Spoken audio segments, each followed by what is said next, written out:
Hello guys, welcome to Football Manager 14, Becoming a Legend. The series where I started off at Blackpool and I attempted to try and become an absolute legend. Failed at Blackpool, come to St Johnstone. I'm basically doing well. If you don't know about the series, go back and watch the previous episodes. But wow, it really is going well. Made a few big decisions this January transfer window. I'll show you them now. First and foremost, the biggest news, the only really big news really, is we sold Dylan McGowan for £1 million. His attributes were going down. He was huffing and puffing about how he didn't want to play for the club, so I thought it was just best to let him go. Got £1 million for him, which wasn't too bad considering we've got such a deep squad. I felt I could afford it, and I didn't want to risk him affecting the morale of the team. And yet again, I've been on a free transfer spree, signing Danny Guthrie to bulk up the midfield. He's quite tasty. He's done a very good job in England. Some great stats actually. Done quite well at Newcastle. Played very well in the season there in the Championship. Very decent player. Then I got this guy to sort of try and replace Dylan McGowan. I've got two young centre-backs. This guy's only 24 years old, Italian, Francesco Canuto. I've got a lot of Italians coming through, and I've got this guy, Scottish youngster. Hoping I can develop him like I have Pascasio. He's 18 years old. I think he'll be very, very good. I think he'll exceed Pascasio, but the assistant's only got him at 3-star potential. I think his potential is going to be much higher. Hopefully he'll develop nicely. And that's all I've really done, and losing McGowan has not affected me at all. Last time we joined, we lost 2-1 to Celtic. That did not affect anything. We then went on to play Motherwell at home, and we thrashed them 3-0. Absolutely dominated that game. Then we went to Kilmarnock, the team that finished above us last season, the only team which I felt we could have beat. Celtic won the league, they ran away with it, and Kilmarnock came second, so it was pretty gut-wrenching. But we got our own back. We beat them here today 3-0 again by Tiki scoring again. Orlando Blackson still getting the goals in. We're starting to dominate possession now. As you can see, 54% possession in the last game as well. We got, let's see how much possession we got in the last game. Motherwell. 57% possession. So we really are starting to dominate possession. You know, if you've got more possession away from home, you're doing very well. You're doing something right. We then went on to St Mirren, and we just beat St Mirren. Probably should have beaten them more comfortably, but it doesn't matter. As long as you beat them, that's all that matters. Yet again, absolutely dominating possession, 53%. Not dominating, but it's still good to always get the most possession. So it's a statistic that I'm really paying attention to with this formation. We have to make sure we're not on the back foot. This formation, it's so easy just to be on the back foot. I'll show you the formation. It's the 4-1-4-1. It's a good formation, but you can easily end up with 10 players just permanently behind the ball and just giving them so much space behind. They can just keep passing back and just wear you out. But it hasn't been happening because we've been dominating the possession, so we've been winning the ball back and keeping it, which is what I want to see. We then went on to play Dundee United, one of our biggest rivals in the league, and we won that one 3-0. Yet again, dominating possession, 58%. They didn't even get a shot on target. We're just playing really, really well. We then went up to the League Cup semi-final, and this was a great game. We done well in the League Cup last season, won it, and now we're in the final again after thrashing Rangers. Look at that possession statistic, 64-36. We just made Rangers look absolutely hopeless. They were begging for our mercy at the end of this game. As you can see, we broke away. This is how we scored our first goal. Maguire booted it up, but McKee pinched it, and McKee is not going to miss on a one-on-one situation. McKee's just... he's just so composed. He's just got that... he's just so intelligent. He seems such a good mental footballer, if you know what I mean. His mental attributes are on point. He seems a very good midfielder.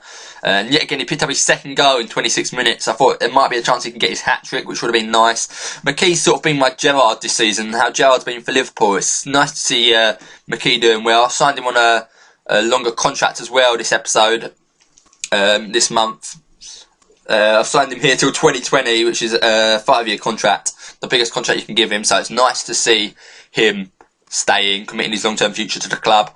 As you can see here, Blackson crossed it into Baitiki, and Baitiki, he's not scoring tons of goals. He is scoring lots, but he's not scoring tons. But the goals he scores are outstanding, and that was another one. Great finish, lots of power, and straight into the top corner.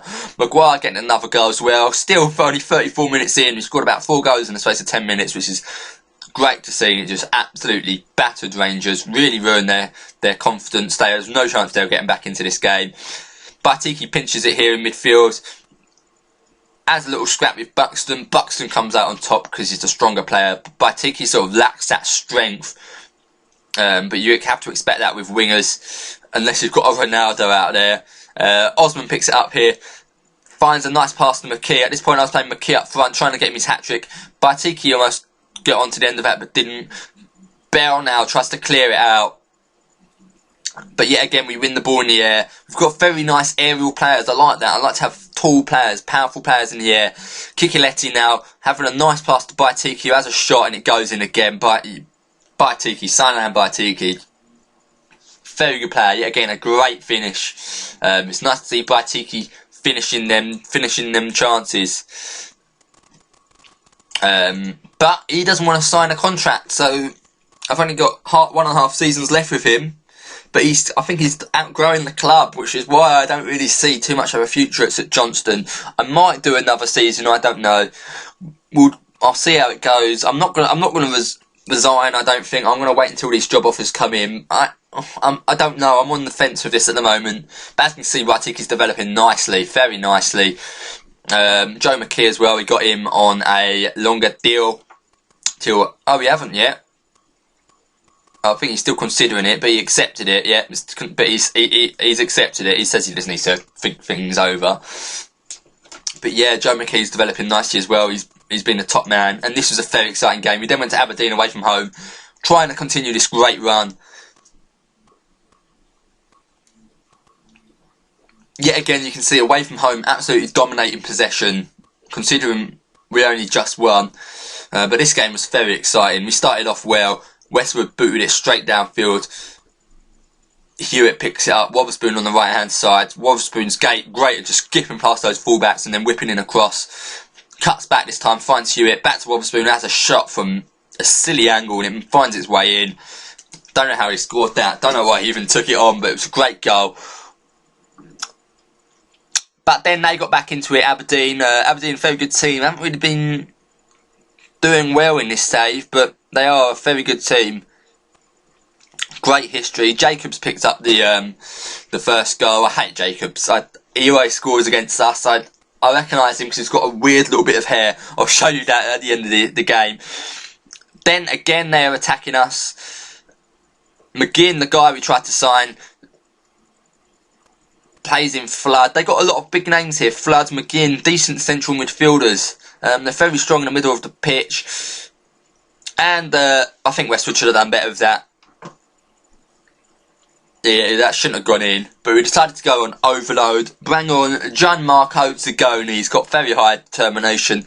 Always look at determination when you're losing. Bring on the players with high determination, because they're more likely to turn a game round for you. As you can see, Kikiletti with an ambitious shot hit the crossbar, and Zigoni was there to get the rebound.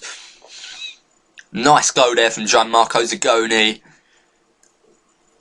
Nice to see him scoring a lot of goals, considering he's my backup striker really. He's already on 10 in the league.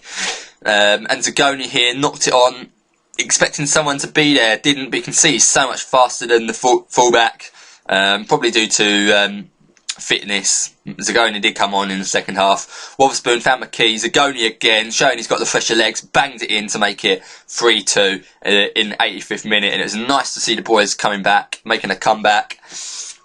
And we're sitting pretty second in the league. Rangers, we're sort of running away from Rangers now. We're close to first and third.